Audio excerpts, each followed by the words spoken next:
Aprovecho de leer un poco el chat, que vienen saludos de San Pedro de la Paz, de Santiago, un comentario de que la pandemia obliga a marcar el sobreconsumo y privilegiar al ser humano. Así que en esta charla vamos a hablar un poco de eso, del diálogo, de acercarnos. Bueno, Alfredo saluda desde Noruega. Y para comenzar y a darle la palabra a nuestros invitados, quiero agradecer nuevamente a Alfredo. Alfredo es director ejecutivo del Centro Nansen para la Paz y el Diálogo de Noruega. Alfredo tiene una maestría en la Escuela Kennedy de Gobierno Ahora de me Harvard. oigo. Ay, perdón, silenciaron el micrófono que se abrió. Ay, no me deja silenciarlo. Perdón, un segundo. Ahí sí. Como les estaba contando, Alfredo tiene una maestría de la Escuela Kennedy de Gobierno de la Universidad de Harvard y trabajó como director del Centro de Monitoreo del Desplazamiento Interno de Ginebra. Y ha hecho conferencias en distintos lugares. Perdón, acabo de silenciar otro micrófono. Y también nos acompaña Wendy, que es licenciada en Comunicación Social, gestora cultural, coach ontológico de Newfield, con estudios de Appreciative Inquiry y Enneagrama. También es socia fundadora de Coincidir. Así que no les quito más tiempo de su exposición. Bienvenidos y muchas gracias por estar con nosotros. Wendy, bienvenida. Bienvenido, Alfredo, desde Noruega. Yo te saludo aquí desde Lillehammer, una ciudad chiquitita, que es tan chica que cuando tú caminas distraído por el centro, si no te concentras, de repente te sales de la ciudad. Qué ganas tenemos todos de estar ahí. Muchísimas gracias por estar con nosotros conversando. Hoy día, esta conversación que queríamos tener con ustedes es mostrarles un poquito la forma de cómo Wendy ha trabajado la metodología del diálogo y también compartir un poquito de las historias que ella tiene y lo mismo de mi trabajo y de las historias que también he recolectado. Lo clave de que lo vamos a hacer hoy es que es breve. No vamos a alargarnos en una larga charla teórica y vamos a tratar de tener una conversación con ustedes, que ustedes son quienes tienen muchísimas de las respuestas que andamos buscando todos en Chile. Wendy, ¿qué te parece? ¿Empezamos? Me parece genial. Empecemos. Desde ahí, partir como contestando un poco la pregunta que varias personas me hicieron cuando vieron el afiche tan lindo que hicieron en Colunga. ¿A qué se refieren con bajar el volumen, no? Cuando hablamos de bajar el volumen para cambiar el mundo, ¿qué volumen? ¿Cuál volumen? Y nosotros, que hemos estado conversando mucho con Alfredo y con el equipo de Nansen, y desde distintas metodologías con las que trabajamos, hoy día nos damos cuenta que hay mucho ruido que no nos permite sentarnos a generar una construcción común de lo que necesitamos crear para transformar los conflictos. Tendemos a pensar que los conflictos hay que resolverlos, y para eso a veces pensamos que necesitamos enfrentarnos, y desde esta mirada los conflictos hay que transformarlos. Y cuando hacemos eso, ¿cómo llegamos ahí a la posibilidad de transformar los conflictos? Una de las cosas de las que nosotros hablamos es que necesitamos bajar el volumen. ¿Y cuál volumen? El volumen interno, primero que nada. El volumen, nuestro volumen. El volumen de nuestros pensamientos, el volumen de nuestros juicios en relación a las situaciones, el volumen que tienen nuestras maneras históricas de funcionar en nosotros, el volumen de nuestras emociones. No necesariamente cuando decimos bajar el volumen estamos diciendo que hay que evitarlas, todo lo contrario, hay que reconocerlas. Tengo que reconocer cuáles son mis juicios, tengo que reconocer cuáles son mis maneras históricas, tengo que reconocer cuáles son mis miedos, Y en ese lugar soy capaz de, por un tiempo, bajarle el volumen y en ese espacio permitir que el otro aparezca.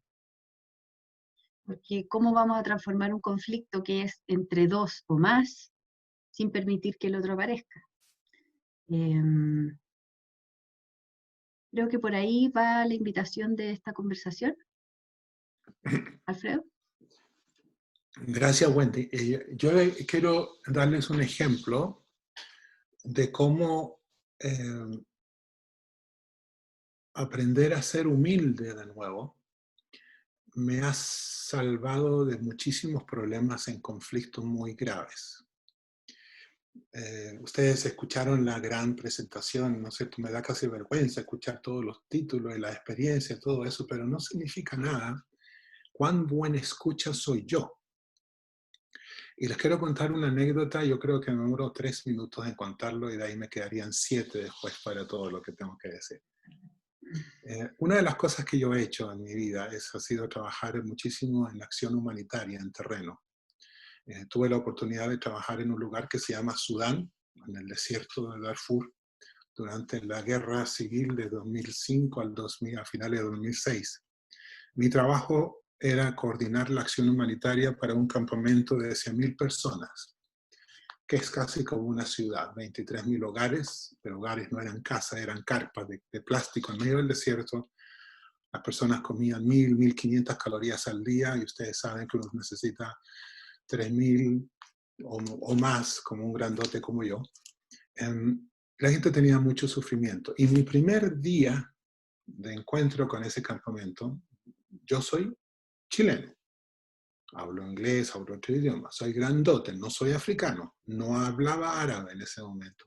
Y llego al medio del desierto, voy en un auto, en jeep, a mi trabajo, primera vez al campamento, y me llaman por radio y me dice mi jefe, mira, nos han llamado de un hospital que dicen de que está bloqueada las puertas, la gente está muy furiosa, no dejan entrar a los niños que necesitan nutrición para comer todos los días un alimento especial, y quieren de que tú les soluciones el problema. Y así fue el pedido. Yo no tenía idea, no había estado nunca en ese campamento. Y el reflejo normal sería haber ido súper rápido, haber sacado la capa de Superman y decir, aquí vengo yo y yo les soluciono el problema. Mi instinto me hizo hacer otra cosa. Le pedí al chofer que se fuera por el medio del campamento y lo más lento posible para ir, y bajé la ventana para ir viendo el campamento, para ir absorbiendo de qué se trata, qué es esto. Y ahí, en esa velocidad lenta, veo que hay una gente, unas señoras que están vendiendo 3 cebollitas, que lo ponen muy bonito en un mantel y lo ofrecen para la venta. Y por allá hay otro que está vendiendo 4 tomates. Y allá hay un señor que está planchando su ropa con una plancha de carbón en el piso. Y por el otro lado hay un señor que está cargando celulares Nokia, esos de los 2004, con una batería de auto. Y yo lo que vi es que pobreza extrema, pero dignidad. La gente estaba tratando de ser el mejor yo en esa cosa terrible. Y llego a donde está el hospital, que es un hospital de campaña, y cuando nos ven empiezan las mujeres a bailar y gritar y todo eso, porque ya había venido un blanco grandote y un auto internacional a escucharles. Y les juro, lo que les voy a contar ahora es que fue así.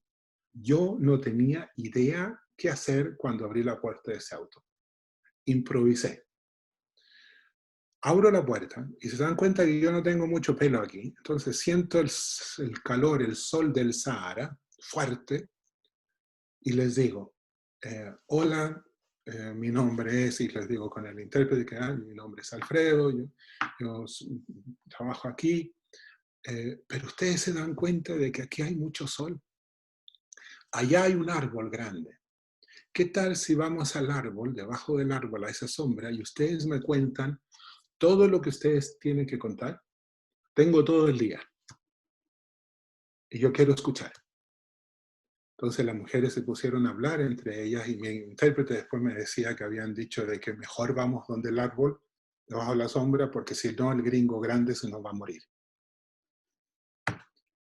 Y fuimos, y nos sentamos como 3 horas, mandé a pedir agua, té, y lo que ellas querían era trabajo.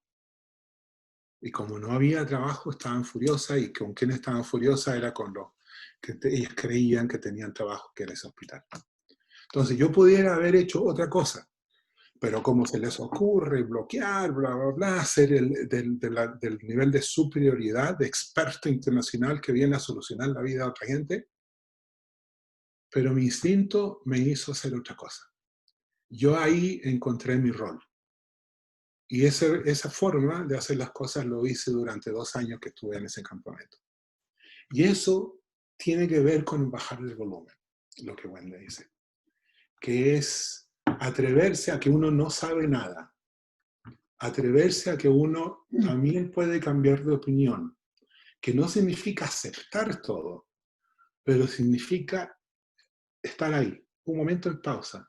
¿Sí? ¿Qué es lo que está pasando alrededor?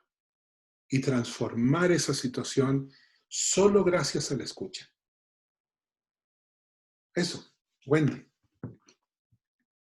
Sí, me quedo pensando, Alfredo, que cuando decís transformar esa situación solo gracias a la escucha, desde lo que trabajamos en la metodología Nansen y desde muchas miradas que yo siento que hoy día confluyen, cuando hablamos de la escucha, claramente no estamos hablando solo del ejercicio biológico de oír, estamos hablando de la posibilidad de interpretar. Y entonces la conciencia de desde dónde yo interpreto lo que interpreto, por una parte, y por otra parte, como el permiso que uno se puede dar a uno mismo de cambiar eso. Lo que tú dices, como la humildad para decir, tal vez esto que yo interpreto no es la realidad. Tal vez esto que yo interpreto es solo lo que yo interpreto y puede modificarse, puede crecer, puedo estar equivocado. Gracias, Wendy, por entrar en ese tema. El ser humano aprende cayéndose, quemándose, aporreándose, teniendo decepciones. Y en ese proceso vamos organizando cognitivamente. Y vamos siendo ahorrativos en la experiencia. Vemos rojo, pensamos algo, rojo, rojo, rojo, es esto. Entonces vamos organizando porque no tenemos tiempo de ir a profundo a observar y entender todo lo que vemos. Si yo les digo, yo soy de Arica, ustedes dirían, no, chiquitito, 1,60, y les digo, si mi abuela era aymara, más aún. Pero si se paran al lado mío, van a ver que yo mido 2,5 metros. Entonces, no caigo dentro de los parámetros de ser una aymara de Arica. Y normalmente, nosotros en el diálogo llamamos eso el problema de los prejuicios. No el prejuicio ese que uno transforma en racismo, en xenofobia, en todos los odios que tú transformas en acción, sino el prejuicio que es como andar con unos lentes sumamente oscuros, que no te permite ver en realidad qué tienes delante tuyo. Y es normal, está bien, todos tenemos prejuicios, pero ¿qué haces con ese prejuicio? Y cuando tienes un conflicto o algo que está delante tuyo, que no necesariamente logras entender, la primera reacción puede ser interpretarlo como tu experiencia pasada, pero ahí tal vez uno se mete en problemas. Por eso, bajar el volumen, bajar la velocidad y ver qué es en realidad lo que tengo delante. ¿Qué es esto? Y ahí uno puede decir, ok, puedo hacer preguntas, puedo entrar de otra forma. Eso, el prejuicio es un impedimento para entender bien. ¿Qué piensas tú? Pienso que claro, los juicios son una manera, como tú decís, de avanzar en el mundo sin tener que estarnos preocupando todo el rato de todo, pero que a la vez nos hacen trampas cuando pensamos que que son la realidad, porque no son la realidad, son lo que yo creo, pienso o siento a partir de la realidad. Me quedé pensando en algo que dijiste, Alfredo, en relación a bajar la velocidad, porque creo que en el diálogo eso es un tema clave, lo hemos visto, cómo los tiempos, por decirlo así, los tiempos del ser humano, los tiempos del emocionar, incluso los tiempos del cuerpo, los tiempos de la confianza, los tiempos son distintos, ¿no? Los tiempos del pensamiento son distintos muchas veces a los tiempos de la emoción. Sería lindo si nos compartes algún ejemplo de tu trabajo, de tu vida al respecto.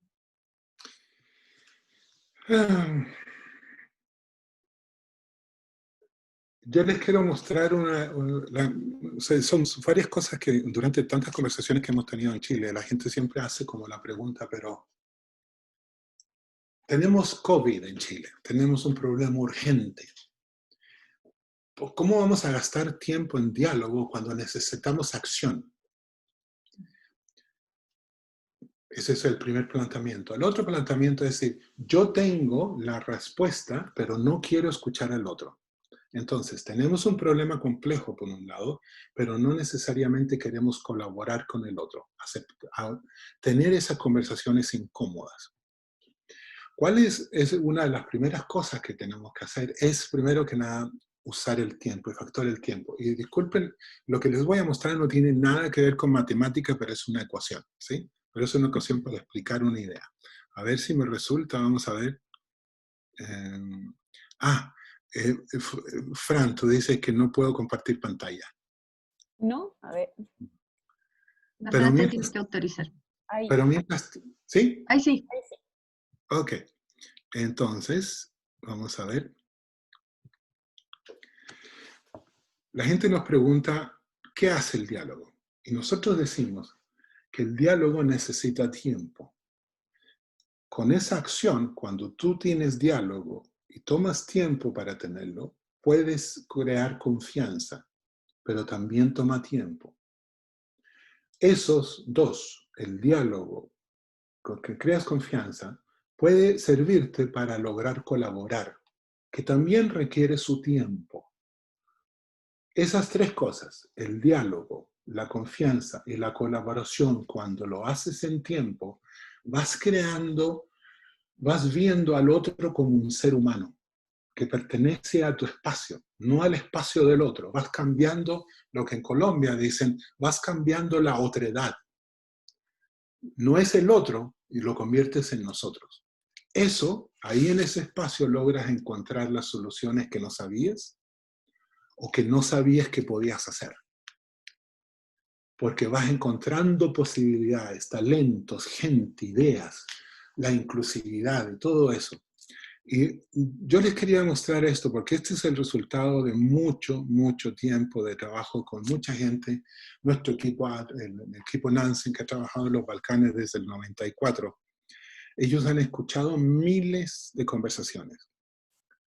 Y en los lugares más complejos, o con la gente con más armada, todos están de acuerdo que ese es el proceso.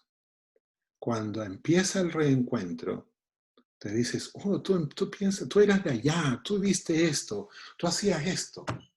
Y empiezas a humanizarte. Es muy difícil mantener el odio en tiempo. El ser humano le desgasta, le hace pedazos su ADN. Odiar durante tiempo. Necesitamos colaboración, pero usualmente nos cuesta mucho.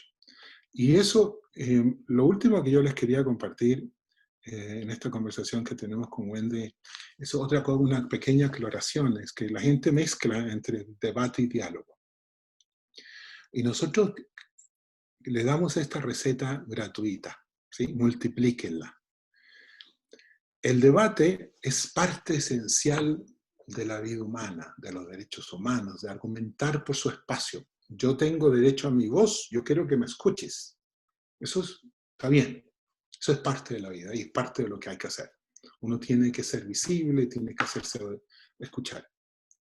El diálogo es hacer el espacio para escuchar la voz del otro.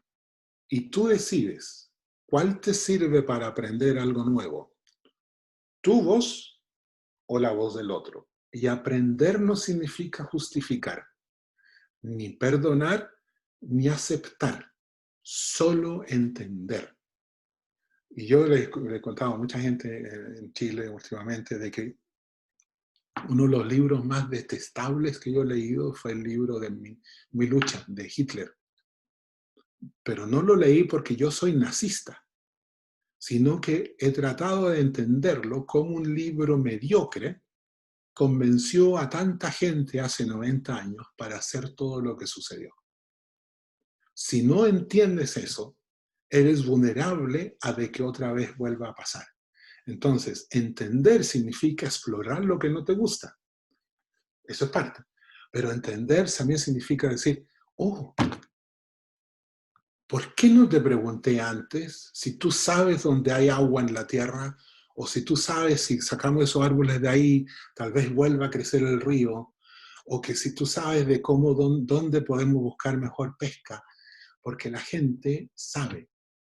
Pero cuando uno no se toma el tiempo de aceptar de que tú no tienes todas las respuestas, nos metemos en problemas. Y especialmente en una situación compleja como la que tenemos hoy en Chile. Fran, ¿qué piensas tú? ¿Cuánto tiempo podemos conversar con nuestros colegas ahora? Tenemos hasta máximo las 4:30 para recibir preguntas y generar más sobre esta conversación. Gracias a Alfredo y Wendy por compartir con nosotros. Tenemos 2 personas en espera. Sí, está Patricia García, que tiene la mano levantada. Patricia, voy a activar tu micrófono para que puedas hacer la pregunta.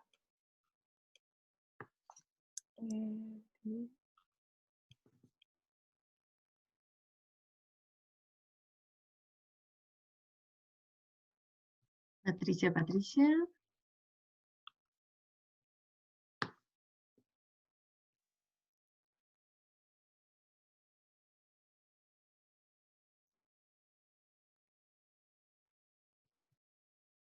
Fran, no se te escucha. Va, ahí sí. Así. Lina, voy a activar tu audio. Tienes la mano levantada. Ahí está. ¿Digo yo? Lina. Sí, ¿me escuchan? Hola. Sí, hola, bienvenida. Hola Alfredo, qué gusto verte, hola a todos. Yo tengo una pregunta que me cuestiona permanentemente ahora en esta situación en la que estamos viviendo, y es un poco los riesgos y frente a todo lo que estaba pasando en Chile, en Colombia, en América Latina, las marchas, todas estas protestas y esta situación, esta expresión ciudadana, frente a los cambios que se querían hacer y lo que eso implicaba en términos de entendernos, como dices tú, Alfredo, de diálogo, y ahora nos tocó encerrarnos, entonces no hay esas expresiones, un poco, casi que la democracia queda un poco, digamos que herida con esta situación. Dice uno, bueno, frente a todo este encierro, frente a las reglamentaciones y a las restricciones que hay de tantas cosas, ¿cómo podemos generar que estas expresiones ciudadanas se puedan tramitar a través del diálogo virtual? Porque no podemos tener estas marchas, ni estas grandes aglomeraciones, ni expresiones, pero ¿cómo hacer que no se mueran las necesidades de expresar eso en esta situación frente a de confinamiento en la que estamos? Cómo hacer que la democracia no salga tan herida de esta situación y cómo aprovechar el diálogo para generar unos espacios ciudadanos y democráticos diferentes. Lina, qué gran pregunta.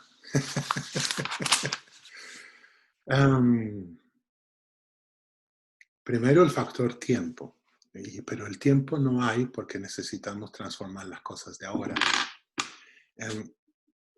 Yo no sé, Wendy, ¿quieres tú decir algo? Me parece una cosa que es como que igual hay un punto en el que, por ejemplo, nosotros hemos estado en conversaciones utilizando la tecnología, donde hay mucha más gente incluida que antes, sin ir más lejos de estas mismas charlas que ahora por alguna razón antes no era tan así, pero ahora incluyen a más gente de otros países. Lo hemos conversado con la Fran y en nuestro caso, cosas que habíamos estado haciendo presenciales y que por un tema del viaje en Alfredo, etcétera, y de la misma estallido social habían estado bastante circunscritas a Santiago, se ampliaron a gente, a voces de otras partes del país. O sea, yo soy, como dijo la Fran cuando hizo la presentación, tengo la mirada apreciativa muy marcada en mí, y entonces tiendo a poner el foco en lo que funciona y en cómo hacemos crecer lo que funciona. Creo que hay una parte de la tecnología que es muy interesante como nos hemos resistido a eso y como hoy día no queda otra que subirte a ese carro. Creo que hay una parte de exclusión súper importante en eso, pero pienso que es un desafío que hay que abordar, sin duda. Me voy por ahí. Y yo me subo, hago dedo contigo.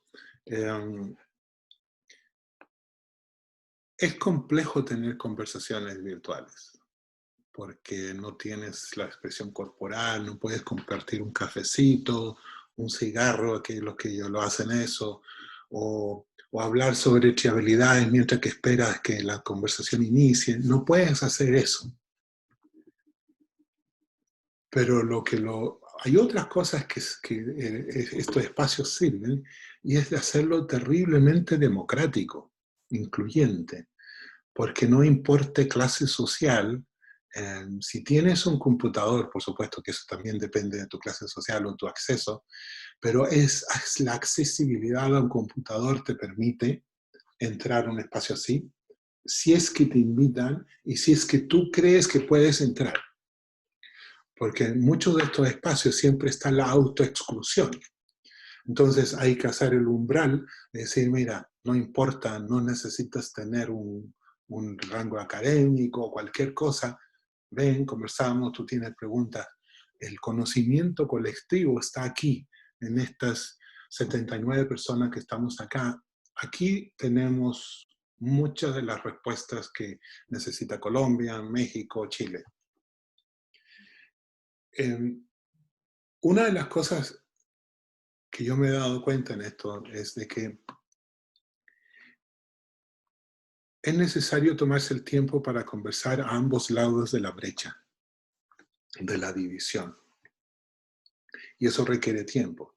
En este lado tú tienes que encontrar, si en este lado de la brecha también hay divisiones, hay gente que, aunque está en un lugar político, en ese lugar político no es solamente una voz, hay muchos nosotros y muchos ustedes.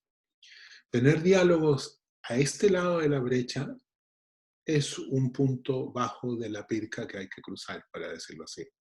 Un punto bajo del muro.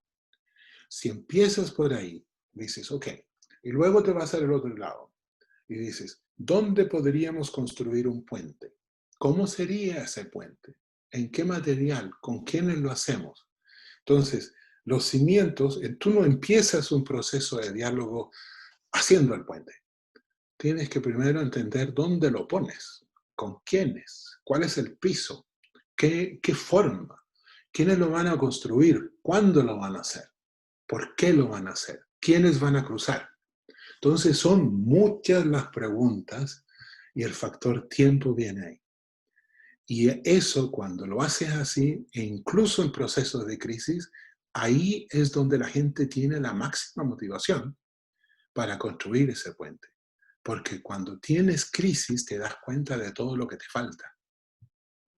Es muy difícil motivar a la gente a hacer diálogos cuando no ves la necesidad. Y eso lo sabes bien, después de 60 años en Colombia, de esa guerra terrible. Esa es mi impresión. Yo creo de que aunque el COVID sea un impedimento, podemos hacer mucho para investigar y explorar posibilidades a un lado y al otro. Super. Gracias, Alfredo. Gracias, Wendy. Rosa Patricia Macay está pidiendo la palabra, Fran. Solo veo a Claudia. Yo veo a Rosa Patricia Macay. Rosa Patricia, si puedes, aquí está. He reiniciado tu audio, activado tu micrófono. Rosa Patricia. Sí. ¿Quieres tomar la palabra? A mí me parece que tiene el audio apagado. Sí. ¿Ahora? Ahí sí, sí. ¿Sí? ¿Se escucha? Perfecto. Sí, perfecto. Ya. Bueno, yo quería plantear el diálogo desde este encierro obligado al que todos estamos sometidos, como una oportunidad en la familia, porque muchas veces hay temas en que en las familias no se están tratando por tener posiciones totalmente opuestas. Y yo creo que el diálogo, en la forma en que lo acaban de explicar ustedes, es importantísimo como un puente, ¿no es cierto? Porque algo en común podemos tener con los hijos, con los nietos, que nos haga poder cruzar ese puente y no estar evitando temas que pueden conducir a una pelea o algo así. Yo creo que para aprender a dialogar es la oportunidad, la gran oportunidad que tenemos en la familia. Eso era lo que quería plantear. Gracias. Gracias, Rosa Patricia.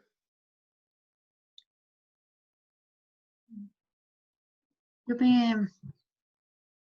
me quedo, Rosa, con tu comentario, con algo interesante que tiene que ver como con lo que decía Alfredo, con la humildad, pero también con la curiosidad. Como pienso que cuánto más cerca podríamos estar como seres humanos, como familia, si tuviéramos más curiosidad por el que el otro es, si estuviéramos menos enamorados de mi visión de la vida, de mi manera de entender las cosas, y nos pudiéramos hacer una pregunta que hace Alfredo, que es como, bueno, ¿y si no fuera tal como yo lo estoy viendo? Como apretarnos a nosotros mismos el botoncito de la curiosidad y decir, chuta, a lo mejor lo que piensa esta otra persona moviliza algo mío, me lleva para otra parte. Creo que ese es un factor, y se me aparece que en las familias eso es enorme, porque pensamos que nos conocemos, y no, es que yo lo conozco, no, es que yo sé cómo es. Esas frases así que son típicas en la familia, y en realidad uno lo ha conocido a esa persona, uno la ha conocido, pero no sabe cómo va a ser de aquí en adelante. Entonces, a lo mejor tener curiosidad puede ser una manera de acercarnos. Eso. Gracias, Wendy. Otra cosa, avanzando en lo que dice Rosa Patricia, y tú dices, Wendy, es que el diálogo también nos sirve para ordenar cosas que están un poco desordenadas. Que no necesariamente las vamos a transformar o las vamos a solucionar, pero vamos a ordenar un poquito. Y cuando tú empiezas el diálogo, empiezas a descubrir cosas, y no necesariamente vas a solucionar todas las cosas o vas a transformar todas las cosas, pero vas a ir identificando cosas que por la velocidad o por no haberte puesto a pensar en algunas cosas no habías descubierto. Y ahí uno toma la decisión, ¿es esto para mí o no? Nosotros lo mencionamos como un témpano.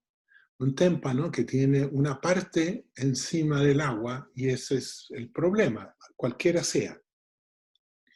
Pero el témpano se sostiene porque tiene algo, una dimensión de hielo debajo del agua que no necesariamente ves.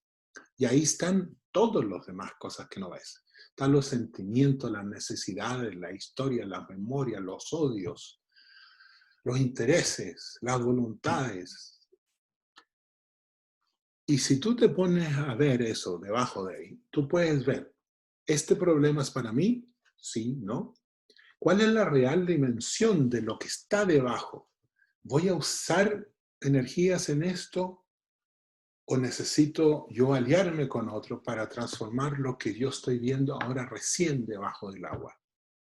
Entonces, cuando tú entras y empiezas a explorar, empiezas a ordenar y tomas una decisión. ¿Es esto para mí o no? ¿Es esto algo que yo necesito hacer ahora o que yo puedo esperar y buscar otro tiempo, otro espacio para transformarlo? Normalmente, en una situación, en una sociedad como la que tenemos, donde todo es rápido, queremos negociar todo. Queremos transformarlo ya, ¿no? Yo te ofrezco 3, tú me ofreces 2 y ya, y lo compramos y lo transformamos y listo. Pero en estas situaciones complejas donde hay mucha gente que no está en la mesa de la negociación, cualquiera que sea, tienes que tomarte el tiempo para entender quiénes faltan, cuáles son las voces, qué es la dimensión, cuánto hay debajo del agua que no estás viendo. Nosotros decimos de que hay 3 formas de transformación pacífica a un conflicto. Uno es la negociación, la otra es la mediación y la tercera es el diálogo. El diálogo siempre te va a servir para llegar a una negociación o para llegar a una mediación, pero absolutamente siempre te va a servir para reparar lo que has hecho.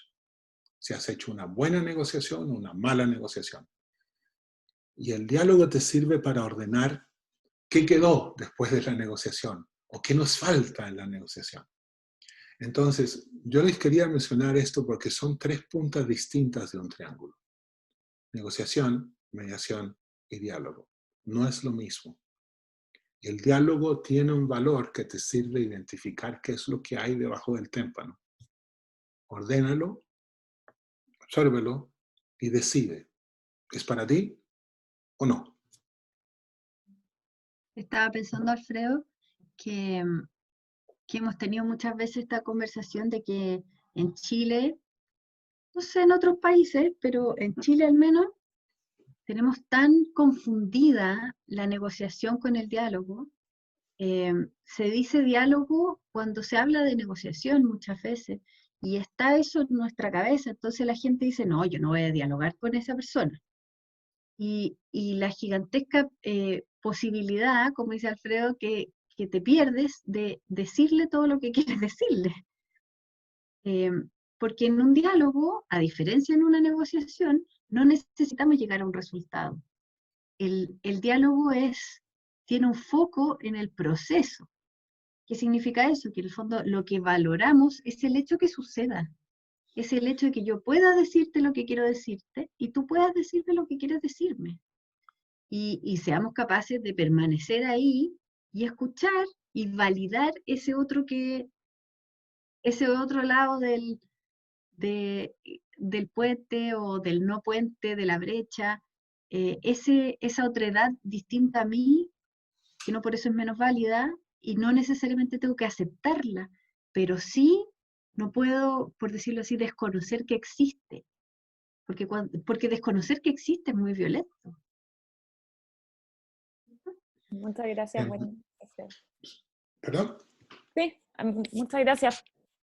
Si quieren complementar en la Sí. pregunta, pensé que podíamos avanzar. Tomás está pidiendo la palabra hace un ratito y también Benjamín. Sí, tengo en la lista a Claudia Eduardo Romo, que también escribió en el chat y ahora levanta la mano, así que mejor si nos puede contar abriendo el micrófono, a Benjamín, Tomás Serna y ahora a Vilma. Entonces, para continuar en el orden, voy a iniciar el audio de Claudia. ¿Claudia? ¿Con nosotros?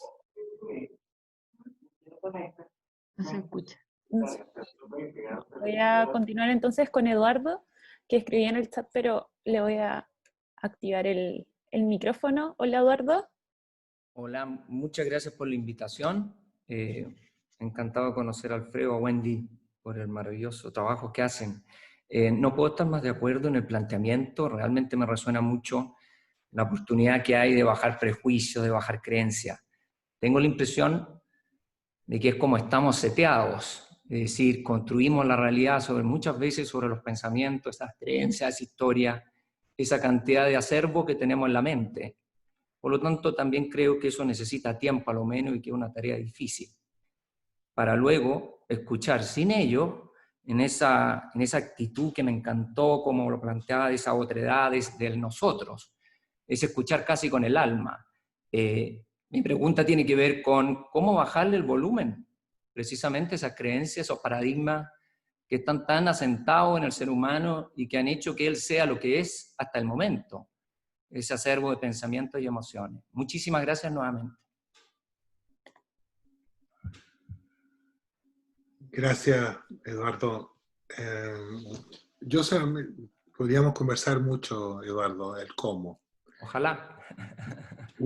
Pero una de las cosas que yo les invito a que exploren un poquito y que lean después de esta conversación es la necesidad de crear un espacio seguro. ¿Y qué es un espacio seguro? ¿Cómo creas tú un ambiente donde estar en desacuerdo está bien? Donde aguantar la rabia también está bien. Y en esos procesos de un espacio seguro donde tú puedes ir a conversar y explorar eso, ahí van a suceder cosas. Y nosotros pronto tenemos un manual en castellano que va a ser distribuido gratuitamente con la colaboración de la Universidad Alberto Hurtado y el CRUCH. Creemos que va a estar listo en línea a finales de junio y totalmente gratuito. Y ahí ustedes van a poder ver cómo se pueden crear esos espacios seguros de conversación. Hay toda una metodología. Podríamos conversar mucho del cómo, pero eso es así, bien breve. A mí se me parece una cosa chiquitita más que tiene que ver con cómo los prejuicios que están, por decirlo así, en nuestra mente y en nuestra historia, también están en nuestro cuerpo. Y yo creo que eso es una herramienta bien potente como para avanzar en el soltar las creencias y los paradigmas, porque muchas veces nuestro cuerpo, que en el fondo es por donde se expresan nuestras emociones, el cuerpo termina siendo un vehículo donde aparecen exacerbadas miles de veces mis emociones y mis reacciones que muchas veces no tienen nada que ver con la realidad, sino que tienen que ver conmigo nomás. Entonces creo que ahí hay una pregunta permanente muy interesante, o sea, como donde también está el tiempo, o sea, ante una reacción emocional, yo necesito hacerme la pregunta, ¿esto es mío? ¿Esto es coherente con la situación? O a lo mejor es como, por decirlo así, una sobrereacción mía. No necesariamente habría que ponerle una sobrereacción mía porque eso sería juzgarla, pero sí poder decir, esta reacción es más mía que de la situación. Creo que eso, que requiere mucho silencio interno, sin duda, es muy potente como camino Vale. al mundo. Muchísimas gracias. Sí, me encanta eso. Gracias. Muchas gracias, Eduardo, por tu pregunta. Voy a retomar el orden que había mencionado.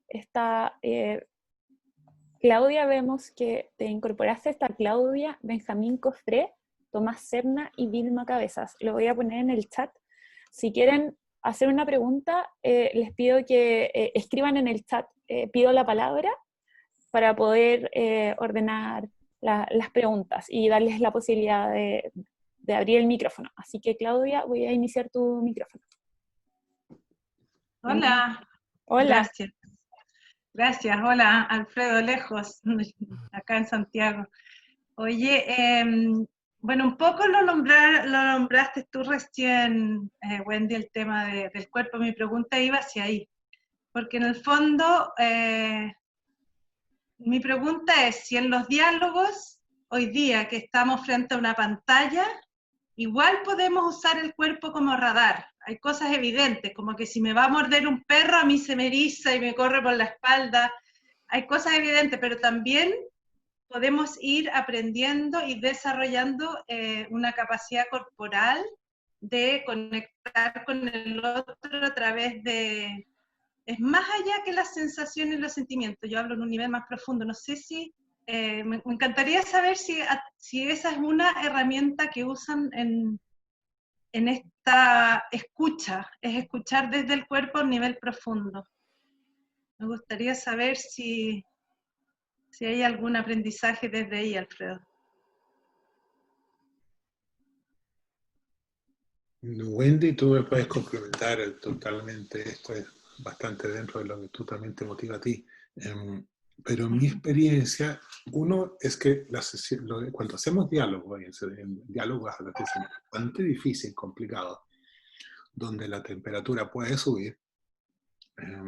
Nosotros siempre nos tratamos de que no se convierta en terapia, ¿sí? O sea, mantenerlo en un espacio seguro también para la persona que está en el diálogo, de que no entregue tanto que no podamos regresar, ¿sí? Entonces, la persona que lo facilita tiene mucha responsabilidad de escuchar muy activamente. Y usamos el silencio, ¿no? De esperar, de no hacerlo como metralleta, una pregunta tras otra, no nos guía el tiempo, que no hemos logrado entrar allá.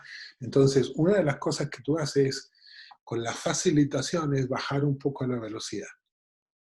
Y si la cosa no resulta por donde tú hubieras querido tener el resultado en esa conversación, no importa. Porque tú a través de las preguntas vas organizando, vas haciendo de que la conversación tenga un valor, donde la gente va contando. Y te juro que uno se demora 15 minutos en bajarlo de lo más intenso a algo un poquito menos intenso, donde hay un espacio para que el que tiene rabia, furia o inseguridad se sienta un poquito más seguro y logre escuchar. Yo no sé si podríamos decir de que la forma de cómo mover las manos, de cómo expresar la voz, todo eso tiene que ver con el cuerpo. Pero el tiempo también, o sea, de darle el espacio para que la gente sienta lo que está sintiendo. Eso. De acuerdo. Gracias. De acuerdísimo. Claro, es como valorar la presencia, ¿no? Me parece como que es valorar la presencia, aunque sea a través de una pantalla. Uno sabe que el otro está ahí y es un valor que esté ahí. Yo creo que eso es un montón. Muchas gracias, Claudio, por la pregunta. Ahora viene Benjamín Cofré. Voy a activar tu micrófono, Benjamín, para que puedas hacer la pregunta. Muchas gracias. Bueno, gracias a todas las personas que se unieron. Gracias a Alfredo y a Wendy. Un gusto volverte a ver, Alfredo. Estuvimos conversando en Concepción cuando estuviste hace un tiempo. Y bueno, es como una pregunta que todavía como no logro redactar bien en mi cabeza, pero asumo de que tener diálogo en zonas de conflicto a veces conlleva mucho riesgo, amenazas de muerte, amenazas de cárcel, o cosas que afectan la integridad emocional, personal de las personas que están en este proceso de diálogo. Entonces, quería preguntarte, Alfredo, ¿cómo poder gestionar eso, asumir esos riesgos y poder tratarlos de forma asertiva, considerando en que América Latina es una zona muy peligrosa para las personas que son defensoras de derechos, por ejemplo, la parte ambiental o de derechos humanos, y han sido amedrentadas, sobre todo jóvenes que se han metido en este proceso y me preocupa mucho eso. Entonces, ¿cómo se podría gestionar eso de una mejor manera para evitar conflictos y muertes? Gracias. Gracias, Benjamín. Lina, ¿estás aquí? Sí, señor, acá estoy. ¿Escuchaste la pregunta de Benjamín? Escuché la pregunta. ¿Quieres contarle un poquito del trabajo que tú has hecho con esos señores de ambos lados? ¿Un poquito? Claro que sí, hola, yo soy Lina Ibáñez, soy la directora de la plataforma Diálogos Improbables en Colombia. Y hemos venido trabajando desde hace un tiempo en acercar personas de distintas orillas, personas, como dice Alfredo, de distintos bandos, y que nunca se sentarían a conversar espontáneamente. No solamente las personas naturalmente polarizadas, y en nuestro caso de Colombia con un conflicto tan largo, no solamente entre las FARC o entre la guerrilla y el gobierno, sino en general entre personas que nunca se sentarían por distintas razones, por ideología, pero también hay diferencias de etnia, de clase. No es solamente un tema de ser opuestos, sino es tal la diversidad que ni siquiera me tomo el tiempo de escuchar al otro ni de entenderlo. Entonces hemos venido trabajando en lo que llamamos diálogos improbables, inspirados pues en John Paul Lederach y con unas evoluciones que han partido de allí, y ha sido supremamente interesante. Ahora, frente a lo que tú preguntas en el tema de las amenazas a líderes, Colombia, yo no sé si ustedes lo saben, pero en este momento tiene un problema tremendo, y es los números de líderes asesinados, que están realmente creciendo de forma muy importante a pesar del acuerdo de paz. Realmente el tema de los asesinatos y amenazas a líderes es absolutamente doloroso y va creciendo, ¿sabes? Mucho peor que el COVID, si me preguntan, porque es realmente estructural, ¿no? Es un tema que tenemos como sociedad que es muy complejo. Y estos diálogos han ayudado, lo estamos haciendo entre regiones, y han ayudado a generar unos círculos de confianza, por supuesto, pero también casi que ayudan a proteger a las personas y a sus círculos y a lo que representan. Entonces, hay personas afrocolombianas, hay personas indígenas, hay personas de representación de mujeres, y empiezan a generarse unos vínculos de protección a esas personas cuando reciben amenazas, que hacen que se rompa un poco esta dinámica de que esta persona está sola, entonces la pueden amenazar y puede entrar como en ese proceso de vulnerabilidad. Entonces lo que hacemos es que frente el diálogo y estos grupos de diálogo permiten crear como unos pararrayos frente a esas situaciones de amenaza, y eso ha sido súper interesante. No fue el propósito, y se generó porque empieza a generarse unos vínculos y unas solidaridades entre ellos que son casi que naturales. Y yo creo, y con Alfredo lo conversamos mucho al inicio de esta crisis, por ejemplo, cómo uno puede empezar a generar a través de estos medios virtuales de diálogo algún tipo de protección para las personas que están sufriendo violencia intrafamiliar, que en todos nuestros países están disparadas, está creciendo. Cómo empezamos a generar unos caminos, y nuestros procesos de diálogo empiezan, la gente sabe al menos a quién puede buscar, con quién puede hablar, y empiezan a abrirse canales de protección, y de que las personas por lo menos sean escuchadas frente a esas vulnerabilidades. Creo que suena muy grande siempre el reto, y es muy difícil pensar en cómo una tarea como pues, generar espacios de diálogo puede resolverlo. Probablemente no lo resuelva, pero empieza a abrir unos caminos que son obvios, pero que no están disponibles en muchas de nuestras sociedades. Yo creo que eso es una lección bien importante. Gracias, Lina. Benjamín, y una cosa que yo quiero siempre decirle a gente joven, gente de minorías étnicas y cosas así, cuando están muy solos haciendo una cosa así, es de buscar el umbral más bajo, no irse por lo más problemático al principio. Porque de esa forma vas creando círculos y vas creando ambiente, vas creando una experiencia. Una forma práctica de diseñar, de ir avanzando con un diálogo, es que te tomas una conversación a la vez con uno y les dices, ¿qué tal si? ¿Con quién podrías hablar? ¿Cuál es el cambio que tú quieres ver? Esa es la palabra clave en el diálogo. ¿Cuál es el cambio que tú quieres ver? ¿Y cómo crees tú que deberíamos hacer o debería suceder para que ese cambio suceda? Entonces la gente te da el diagnóstico, no tú. Y ahí, cuando ellos te dan el diagnóstico, te van indicando el sendero que ellos ven posible de ir para ese lado. Entonces empiezas con esa conversación. ¿Cuál es el cambio que tú quieres ver? Y pruebas y exploras y bla, bla. No es cosa rápido, ¿no? Pero es ir haciéndolo, y esto se llama el codiseño del diálogo. Las partes van diseñándolo contigo. tú no llegas con una receta, porque la receta siempre va a tener un ingrediente que no pasa, que no va. Pero si ellos lo diseñan contigo y no funciona, no te van a echar la culpa. Porque ellos lo hicieron contigo y ellos saben entonces cómo repararlo. Entonces, un paso a la vez, pregúntale. En Noruega hay una regla de la montaña, ¿sí? Cuando los noruegos salen a la montaña, dicen, siempre pregúntale a la gente que conoce la montaña por dónde tienes que ir. Y en el diálogo es lo mismo.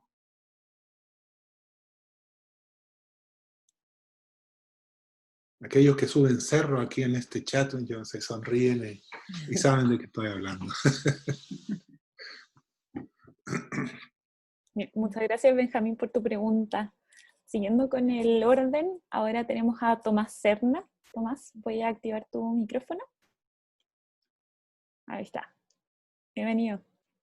Hola, buenas, muy buenas, desde Casamance, el sur de Senegal. Muchas gracias por la exposición.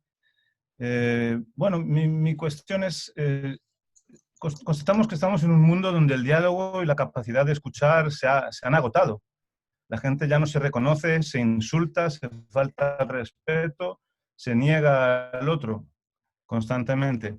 Aquí en África del Oeste las comunidades saben vivir desde siempre en diversidad. Es una sociedad muy diversa. Sin embargo, hay una tendencia a encerrarse en sí mismas. Prima el discurso fuerte, prima encerrarse en la identidad propia, sea política, sea étnica, sea religiosa, sea cultural, para negar o rechazar la identidad ajena.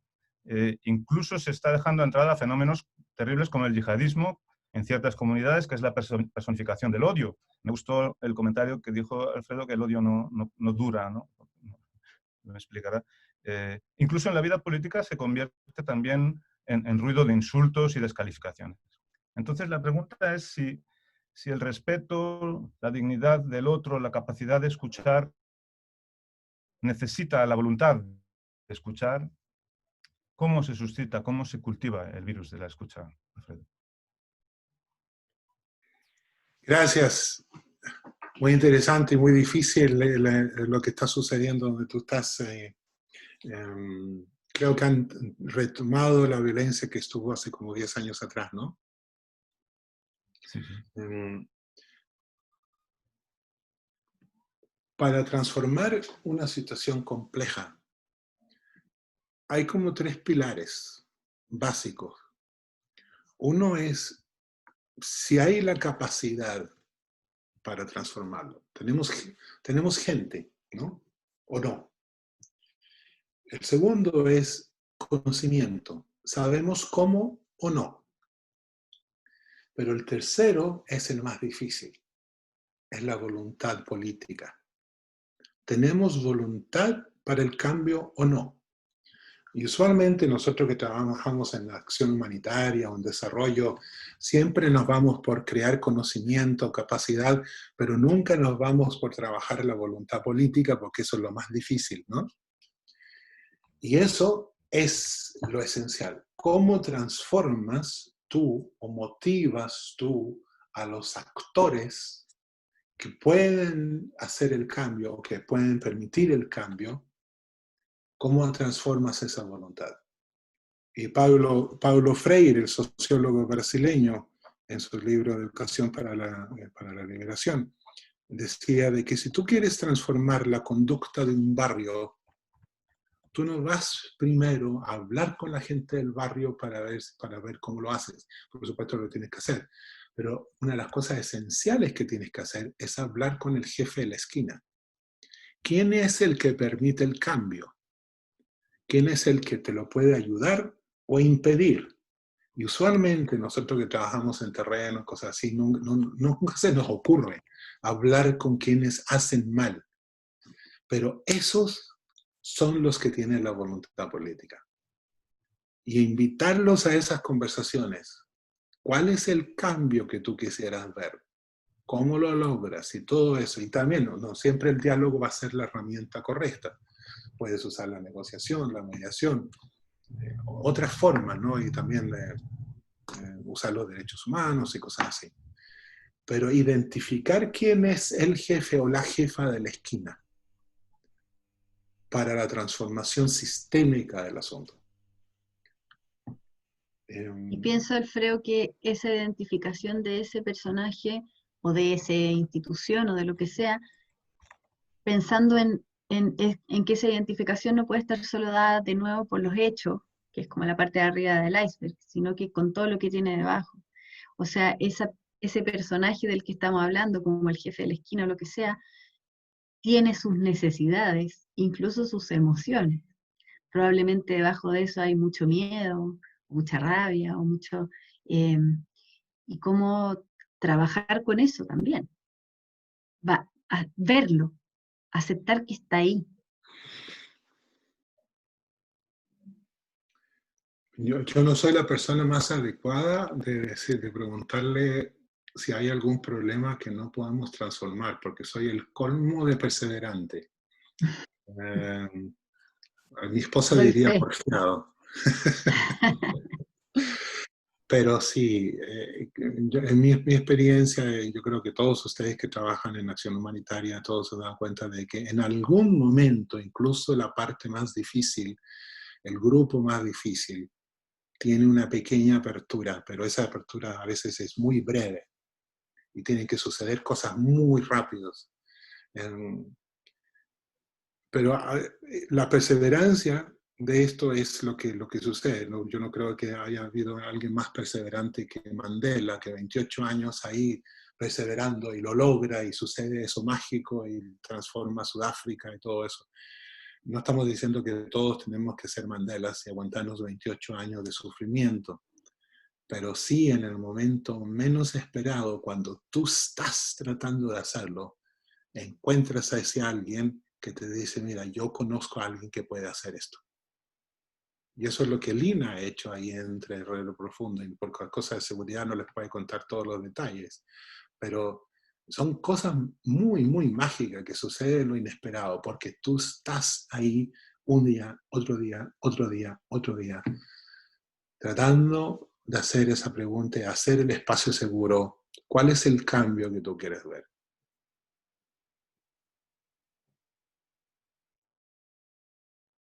Perfecto.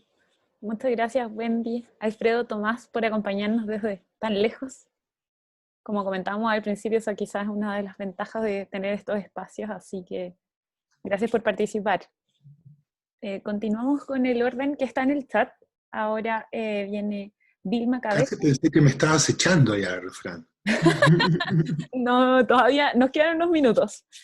Así que viene Vilma, después Roxana Bobadilla, Ingrid Turnbull y Catalina Morales están en la lista para hacer preguntas. Así que Vilma, adelante, bienvenida. Hola, buenas tardes. En primer lugar, gracias. Maravillosa presentación. Me gusto conocer a Alfredo también, a todos ahí, no los conocía. No, más que nada, la pregunta que iba a hacer se contestó, ¿no? Cuando el año que han ido conversando. Pero igual siento, y como para complementar algo, creo que a nosotros en términos de comunicación y en general, trabajar con la comunicación no violenta, desde la teoría de Marshall Rosenberg, nos ha servido mucho. Desde la observación, desde los sentimientos del otro, descubriendo las necesidades, ¿no es cierto? Y poder pasar ahí a las peticiones y poder llegar a acuerdos y a diálogos, ¿ya? Esa herramienta es una herramienta bien poderosa también. Y creo que también puede servir mucho. Así que solo eso. Y muchas gracias. Gracias, Vilma. Qué coordinada, Wendy. Gracias, Vilma.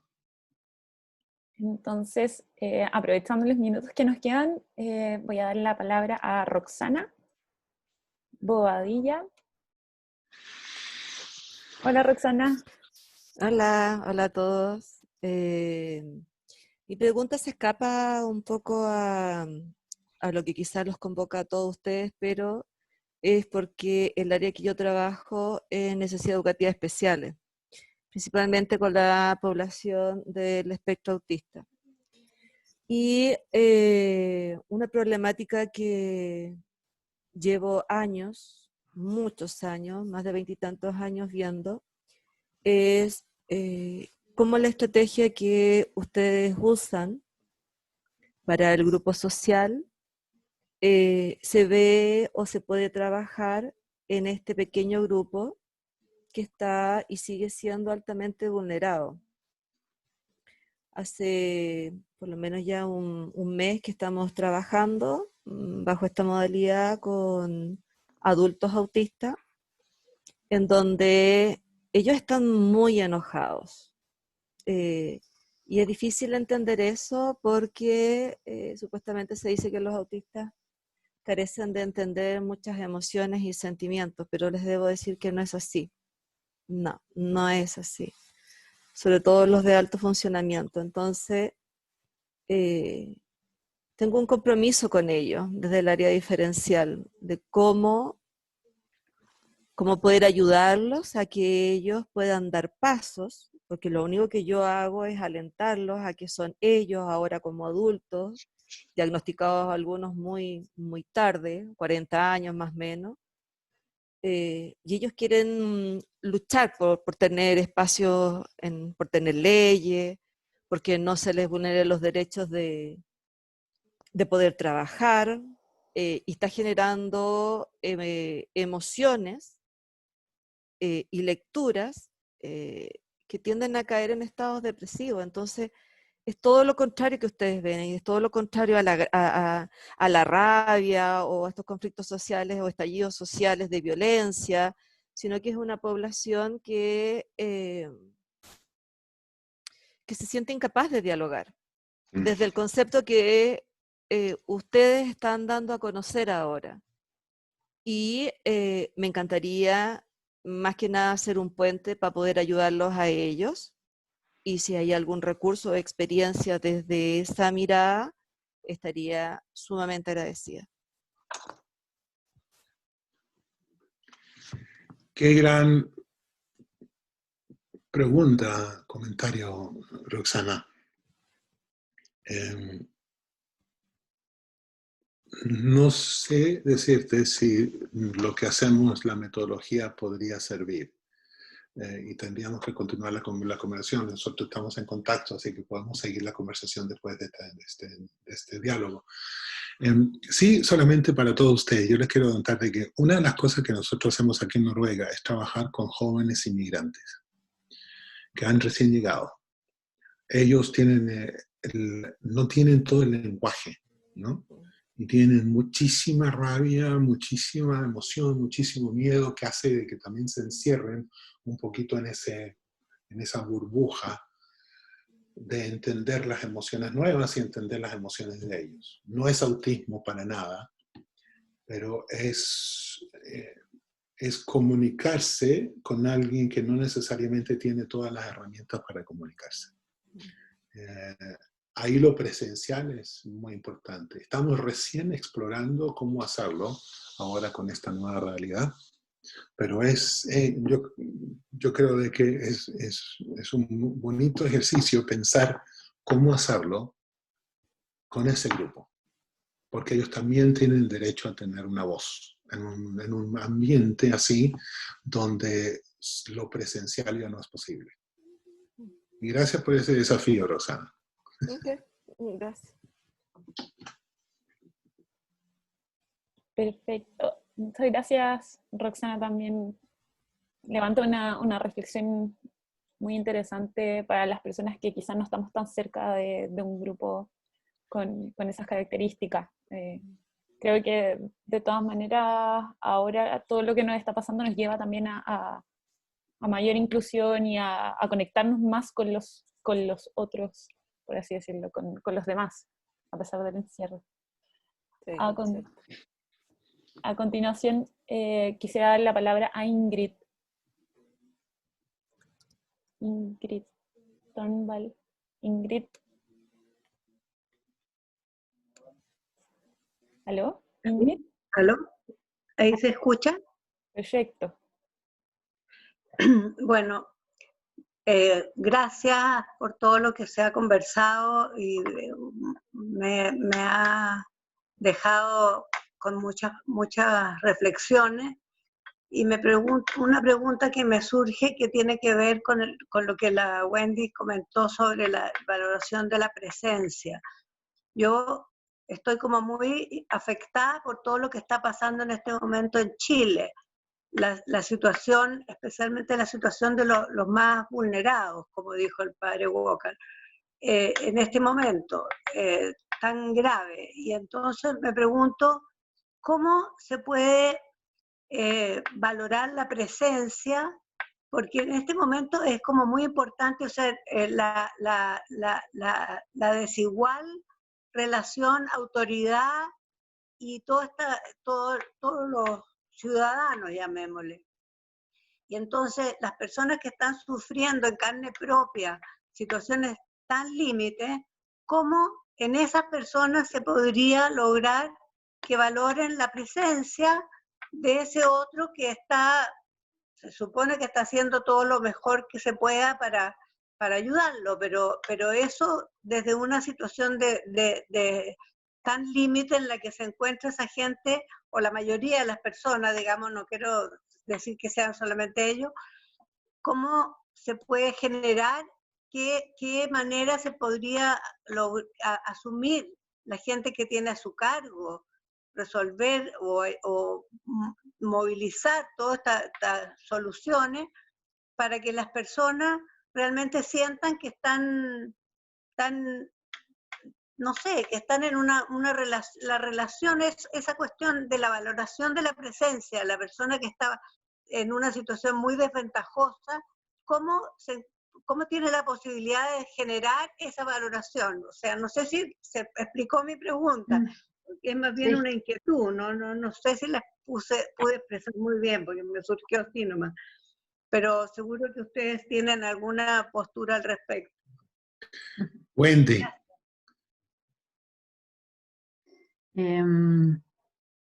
¿O quieres que yo pruebe? Sí, dale tú. Para quienes no saben, ¿quieren decirle quién es Ingrid, Wendy? Mi mamá. No. ¿Cómo no?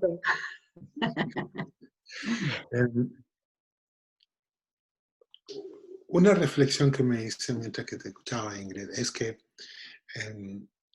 cuando uno hace esos encuentros donde hay mucha asimetría, es importante cuidar esa asimetría, porque hay mucho poder y hay alguien que no tiene poder. Esos encuentros se pueden hacer y se hacen, es bonito hacerlo, pero siempre uno de los componentes hay que tener cuidado de cómo lo haces para que no sea un encuentro entre patrón y apatronado, ¿sí? Que sea un encuentro entre iguales, de alguna forma. Que no hay amenaza o sanciones o miedo detrás. Entonces, hacer esos encuentros de una forma tranquila, donde uno entra a ese espacio seguro y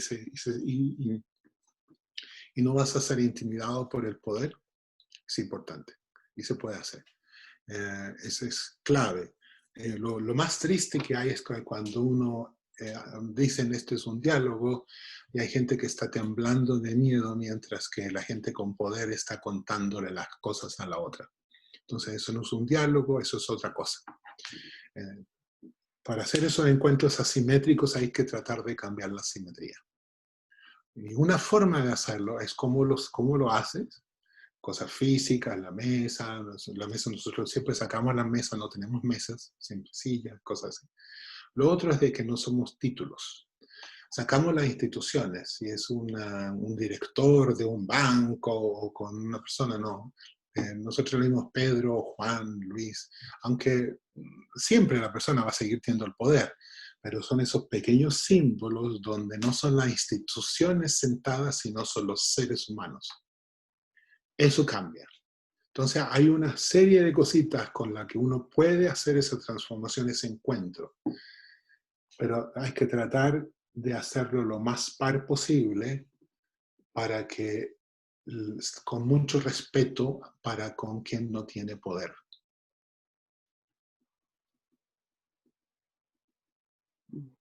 Eso. Eso, está bien. Muchas gracias, Ingrid. Nos quedan 3 preguntas, ya se nos está acabando el tiempo, así que tenemos a Catalina Morales, Rosa Parra y Andrea Morales. Así que voy a dar la palabra a Catalina. Catalina Morales.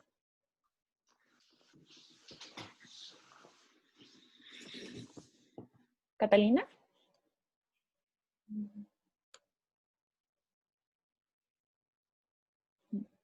Ahí sí, hola, buenas. Bueno, mi nombre es Catalina Morales y yo soy publicista, emprendedora del sur.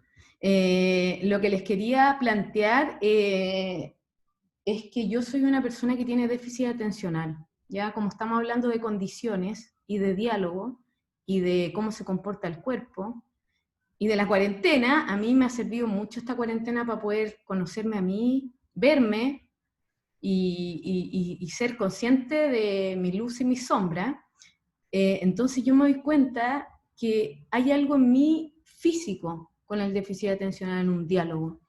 Yo converso, yo estoy, gracias a Dios, concentrado, he podido tener atención a todo lo que pasa, pero yo en mi cabeza yo estoy conversando con alguien y aparecen 20 estímulos al mismo tiempo. Entonces me es muy difícil ver al otro, porque estoy en mí siempre. Porque esto y dale. Entonces he estado concentrándome más, y me estoy haciendo cargo de mi condición, entonces, y yo no soy muy ávida a tomar remedios, de hecho no me gustan los efectos secundarios ni nada de eso, pero sí me ha permitido en esta cuarentena poder verme concentrada, poder tener diálogos concentrada, poder calmar mi cuerpo, y no salir de una conversación por mis emociones, sino que mantenerme ahí, lograr llegar a ese punto que es como que uno va, y si lo pasa, todo pasa y se soluciona algo. Pero yo llego hasta aquí, en mí me voy, me defiendo. Entonces, ¿cómo poder adoptar? ¿Cuál es el tip para poder adoptar ese cambio en uno? Porque es físico, o sea, yo siento que mi cuerpo quiere salir de donde estoy. Ya no quiero hablar más, nada, chao. Pero cuando estoy concentrada y estoy en el otro y lo veo, lo logro ver, porque he pensado muchas cosas respecto a qué es lo que me pasa, que no me deja ver al otro ni solucionar las cosas. Pero me di cuenta que concentrada, enfoco en una cosa, se soluciona en 15 minutos. En cambio, con el déficit atencional, siempre estamos partiendo conversaciones, se parten las conversaciones, todos los días se parten las mismas. Entonces, ¿cómo podemos ayudarnos a un grupo, yo lo voy a llamar grupo de interés, porque creo que somos muchos los que estamos dentro de ese mundo? ¿Cómo lo hacemos? ¿Cómo conversamos? ¿Nos damos cuenta? ¿Cómo es limitante? Entonces, no sé si ustedes manejan algo que me podrían entregar a mí un tip. A mí yo fui una niña con déficit atencional, tengo un hijo con déficit atencional, mis amigas, todas tienen déficit atencional. Entonces, somos muchos y cómo ayudarnos, porque mi papá también y mi mamá también, pero recién hoy día se está viendo. Entonces, no sé, ahí lo dejo, lo que me digan, yo sé que nos va a entregar mucho a todos, así que creo que hasta ahí llego. Wendy, ¿tú quieres decir algo? Solo pienso que la atención se entrena, es un músculo, decía un maestro que yo tuve, y requiere de N voluntad, pero se entrena. Y eso es lo que ha hecho Catalina. Sin duda. Cuando aparecieron este fenómeno de los medios sociales hace como 15 años atrás, cuando empezaron en sus primeras versiones, yo hice una observación y era de que ese constante reflejo de que uno está así, está chequeando, está viendo, en nuestra psicología de grupo, lo que estamos haciendo, estamos chequeando con nuestra tribu. Somos miembros de muchas tribus al momento. Pertenecemos a muchas tribus. Entonces, cuando lo estamos viendo qué me dice mi tribu. ¿Hay algo para mí? Y como tenemos tantas tribus al mismo tiempo y tenemos un contacto con la tribu, eso hace de que uno tenga esa cosa, ¿no? esa necesidad de pertenecer a una tribu. Cuando nos encontramos con un diálogo físico, una situación física que es incómoda, ahí también entra otro reflejo, que es el instinto de fuga, que es inimaginablemente potente. Queremos salirnos, queremos irnos. Yo no puedo estar acá, me siento incómodo, no puedo respirar, y por qué estoy escuchando y todo lo demás. Todo eso tiene que ver con nuestra arquitectura psicológica de desarrollo. Uno de pertenecer a las tribus con esto, y el otro es de escaparnos de las situaciones incómodas que tenemos delante. Entonces, lo que a ti has hecho es que has transformado, has tomado el control de esos instintos arquetipos que todos nosotros tenemos. Pero te agradezco porque me has hecho recordar algo que yo no había pensado como en 10 años. Eso de la pertenencia a la tribu, que nos pone nerviosos porque tenemos que controlar a la tribu a cada momento. Gracias, Catalina. Gracias a ustedes. Sí, muchas gracias por compartir esta experiencia personal, Catalina. Ahora nos quedan 2 personas. Rosa Parra. Desde México. El corazón colombiano desde México. Bienvenida, hola. Hola, Alfredo, hola a todas y a todos. Yo venía reflexionando mucho el bajarle el volumen en esta coyuntura, en estas circunstancias, porque soy activista por naturaleza, y en el momento en que empezó toda esta dinámica, a inicios de marzo, pues para América Latina, terminé metida, como siempre me pasa, en procesos de activismo, con el proceso de Frena la Curva y con una cantidad de cosas desde acá. Y siento que de cierta forma fue como mi manera de resguardarme, porque yo estoy aquí sola, yo vivo en México con mi hija, pero mi hija ahorita no está conmigo, mi hija está en la casa de su pareja, y tengo mi mamá y mi hermana en Chile, y mi papá y mi abuela en Bogotá, y pues el resto de mi familia está en Bogotá. Y parte de la dinámica de Frena la Curva yo lo asumía como esta posibilidad de cuidar a otras personas desde aquí, esperando que mi familia también fuera cuidada, porque yo no estoy con ellas y con ellos. Sin embargo, la carga emocional fue tal que hace un par de semanas me reventé. Y lo comentaba mucho una amiga, porque como activista por naturaleza, pues estaba involucrada en muchos procesos, no solo en temas de conflicto, pues en Colombia, pero mucho en temas de atención a emergencias. Y hablábamos sobre que quienes hemos participado en la atención de emergencias, por lo general nos salimos de nuestro espacio seguro y dejamos nuestra familia en un espacio seguro y vamos a atender o acompañar la atención a una emergencia en otro lugar, en otro espacio, y ayudar a otras personas. Sin embargo, en este momento, la situación particular que estamos viviendo nos atravesó completo, porque pues no tenemos espacio seguro. Nuestra familia no necesariamente está en un espacio seguro, y pues más en una situación como la mía, y pues muchas personas tenemos regada familia por todo lado, pues no podemos protegerlas a todas y a todos. Y además, pues estamos en una coyuntura en donde, como comentaba Lina, pues en Colombia en particular seguimos con el asesinato a líderes, ¿no? O seguimos como pasa en Chile, como en la situación compleja de altas necesidades que requieren de un activismo que no permita que se silencie lo que venía pasando desde el año pasado, ¿no? Y quisiera como plantearles a Wendy y Alfredo, en separar primero a Wendy desde el tema de eso, de cómo le bajamos a ese ruido y nos ayudamos a centrarnos en una dinámica que nos ayude a acompañar al mundo, primero salvándonos a nosotras y a nosotros de nosotros mismos, ¿no? Porque pues, lo que digo, me he metido tanto en tantas cosas que terminé agotando mi capacidad de respuesta.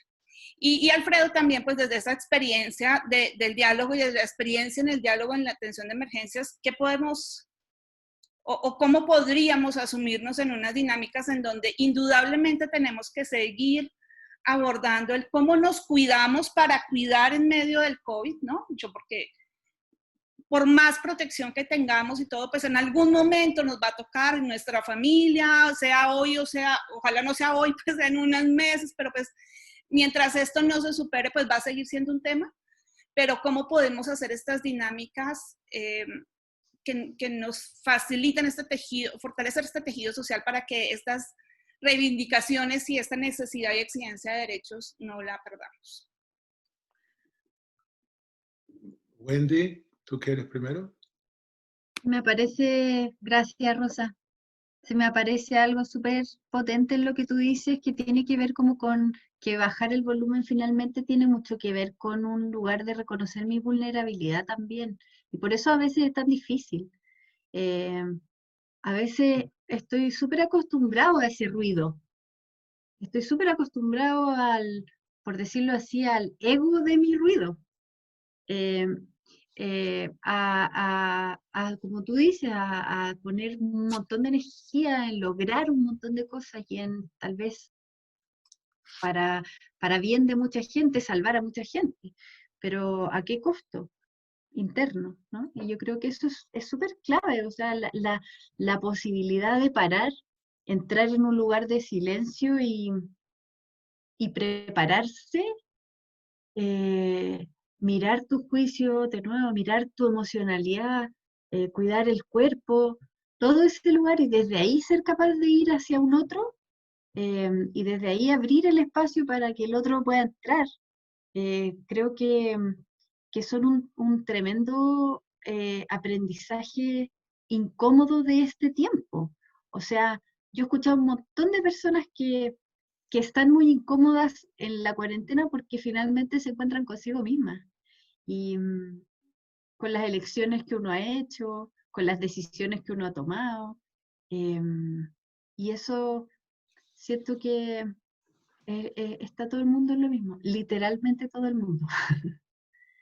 Y desde ahí desearnos a todos un buen viaje en ese sentido, ¿no?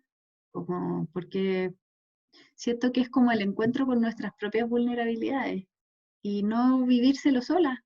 Creo que eso es súper importante. Te agradezco ponerlo porque seguro que a todos nos ha pasado un poco algo, comillas, similar.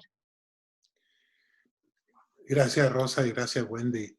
Primero que nada, Rosa, permíteme ser personal con lo que te voy a decir. O sea, tú eres una grande. Las cosas que tú has hecho en la vida por la paz en Colombia son enormes, ¿no?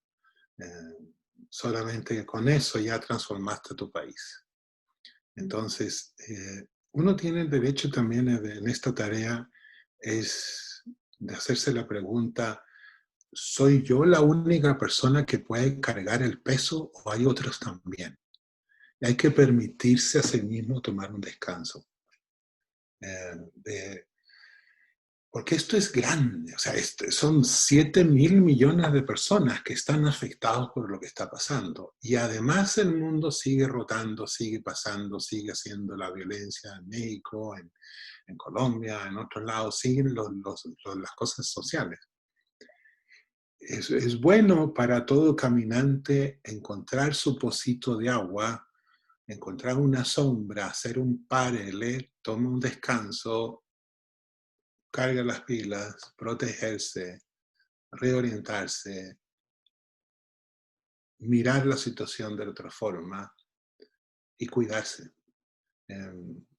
No abandonas el trabajo por la paz, por el diálogo, por tomar un descanso. Eso es humano. Necesitamos, esto va para largo, o sea, nos vamos a demorar, nosotros vamos, tú y yo, vamos, Rosa, vamos a estar en la casa de ancianos cuando tengamos 90 y vamos a seguir inventando cosas de diálogo y de paz, porque en 70 años vamos a tener, 50, vamos a tener igual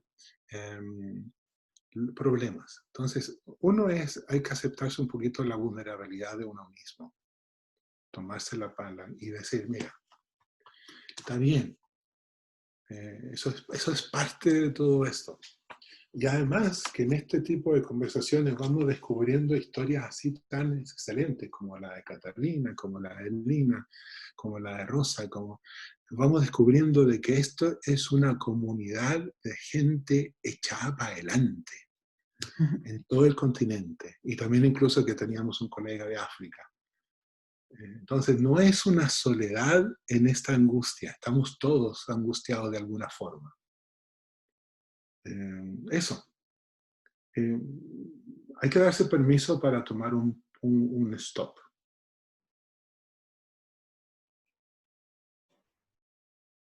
Muchas gracias, Rosa, por compartir con nosotros y por ese ánimo. También es cierto que a veces no nos damos ese permiso de parar un poco. Y claro que es importante encontrar ese pozo. Nos queda la última pregunta, que es de Andrea. Andrea, si estás ahí, Andrea Morales. Sí, hola, mi nombre es Andrea, soy mestiza y tengo una corporación indígena y social. Yo quiero preguntar desde la experiencia de los facilitadores sobre el liderazgo de quién facilita el diálogo. Me ocurrió en una oportunidad de que la demanda del vulnerado, del grupo vulnerado, fue escuchada. Pero este grupo, el vulnerado, no respetó los compromisos. Y desde mi humanidad se me vinieron un montón de juicios porque hubieron comportamientos de aprovechamiento. Y yo quise salir lo mejor, hice lo mejor que pude desde mi formación como coach y consultora, pero siempre me he quedado con la duda de que si efectivamente fue lo correcto. Y me encantaría escucharlos si les ha pasado algo como eso.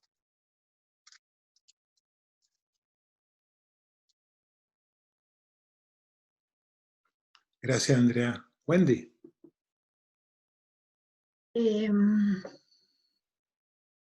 Me pasa como que me voy a la diferencia entre diálogo y negociación. Y cómo a veces pensamos que estamos llevando adelante un diálogo, cuando en realidad lo que estamos haciendo es llevar adelante una negociación. No por eso una es mejor que la otra, pero creo que ser súper ordenado y claro es importante, porque las promesas pueden renegociarse y pueden no cumplirse. Y lo que pasa es distinto a cuando construimos confianza o no construimos confianza. ¿Entiendes? O sea, creo que habitan en lugares diferentes y se pueden ver bien parecidos, pero lo que hay de fondo, en términos de su sostenibilidad, creo que es súper diferente. Eso, me voy para allá, Andrea, con lo que tú dices. Gracias, Wendy. Andrea, yo creo de que lo que Wendy acaba de decir, o sea, es tener una pequeña reflexión si es negociación o si es diálogo. Si es negociación, tienes las reglas de la negociación donde tienes las sanciones, las consecuencias, los nuevos, los cheques de ajuste. En el diálogo no necesariamente tienes eso. Tienes el propósito de crear confianza, tal vez que te sirva para la negociación. Pero cuando has entrado, saliste del cuarto del diálogo y entraste al cuarto de la negociación y los resultados no resultan o quiebran la negociación y tal vez tienes que volver al cuarto del diálogo para recrear la confianza o no. ¿No es cierto? Esa es esa fluctuación entre esos dos espacios. Si hay voluntad para volver a reparar, porque tal vez la negociación fue mala, o hubo algo que se nos faltó, o algo que no fue bien comunicado, necesitamos aclarar un poco. Todo eso es el proceso y tener la claridad, la distinción. Negociación, mediación y diálogo. Si tratamos de hacer lo posible para distinguirlos, es mucho mejor para cuando nos va mal, porque sabemos en cuál de los tres nos fue mal.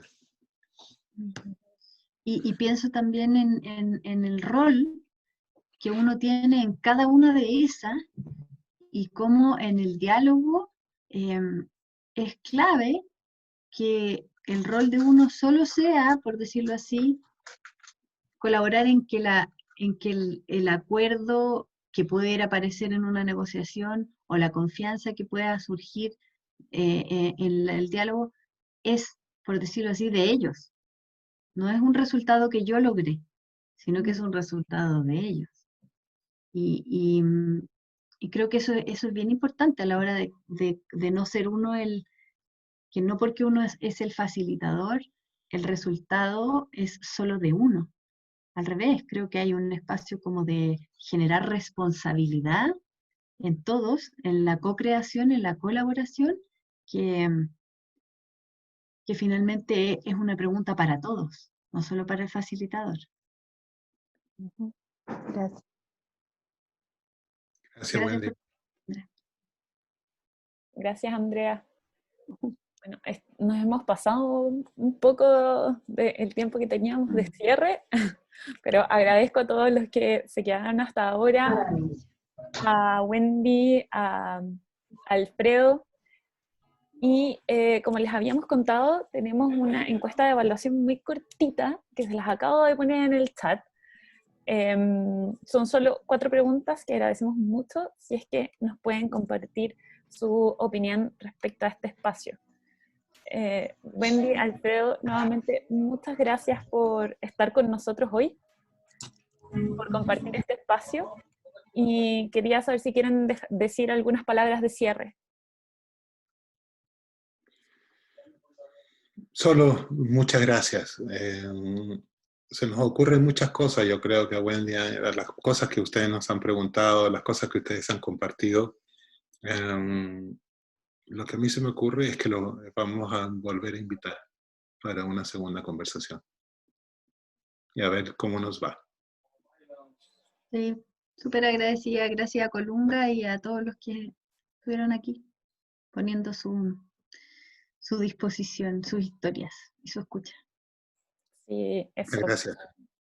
Que hayan compartido también con nosotros sus experiencias personales, Muy y bonito. lo valoramos mucho y enriquece este espacio, y como dicen ahí, bajar el volumen, aumentar nuestra escucha, también en nuestro día a día, poder transmitir este mensaje también, que se multiplique, porque estamos cruzando tiempos difíciles donde, como decía Alfredo al principio, dialogar no parece tan intuitivo porque queremos acción, queremos llegar a algún lugar, a algo concreto, pero necesitamos construir confianza para poder construir algo entre todos. Entonces, multipliquemos lo que acabamos de conversar ahora. Muchas, muchas gracias. Gracias a ustedes, Fran. Nos desordenamos y ahora pueden abrir el micrófono, todos los que no lo abrieron antes, para despedirnos. Gracias. Muchas gracias. Chao. Gracias. Saludos a todos. Ezequiel, hola, te vi aplaudiendo. Grande, gigante. Qué lindo, Ezequiel, qué bueno verte. Igual, Wendy, un agrado escucharte.